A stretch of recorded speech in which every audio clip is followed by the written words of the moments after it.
Cauliflower மிளகு பிரட்டல் செய்ய போகிறோம். அதுக்கு பெரிய காலிஃப்ளவரை உப்பு தண்ணி போட்டு கழுவி எடுத்து வச்சுருக்கேன். அந்த காலிஃப்ளவர் பிரட்டல் எப்படி செய்யலாம் பார்க்கலாம். கடாய் வச்சுக்கிடுங்க. இதில் 2 ஸ்பூன் எண்ணெய் ஊற்றிக்கலாம். 2 ஸ்பூன் எண்ணெயில் கடுகு போட்டுக்கலாம். கொஞ்சம் கருவேப்பிலை போட்டுக்கிடுங்க.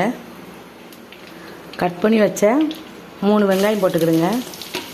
போட்டு நல்லா வதக்கிக்கிடலாம்.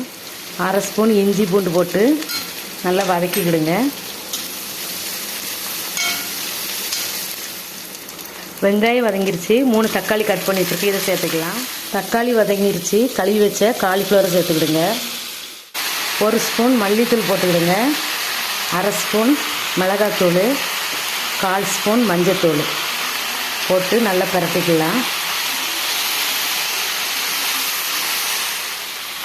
கொஞ்சமாக தண்ணி ஊற்றிக்கிடுங்க. காலிஃப்ளவர் வேகிறதுக்கு தேவையான அளவு உப்பு போட்டுக்கலாம். போட்டு கலந்துட்டு ஒரு 8 நிமிஷம் மூடி வச்சுருவோம். ஒரு சிம்மில் வச்சு வேக வைக்கலாம்.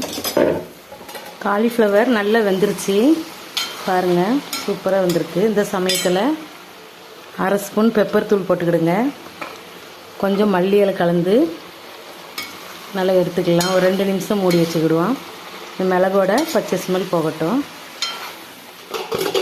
2 நிமிஷம் மூடி வச்சுருந்தோம். பாருங்கள், சூப்பராக இருக்குது.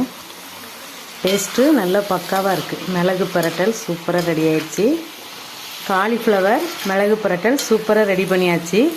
இது நம்ம ரச சாதத்து சாம்பார் சாதத்தோடு வச்சு சாப்பிடுங்க. சப்பாத்திக்கெலாம் சூப்பராக இருக்கும். இந்த வீடியோ பிடிச்சிருந்தா லைக் பண்ணுங்கள், ஷேர் பண்ணுங்கள், சப்ஸ்கிரைப் பண்ணுங்கள்.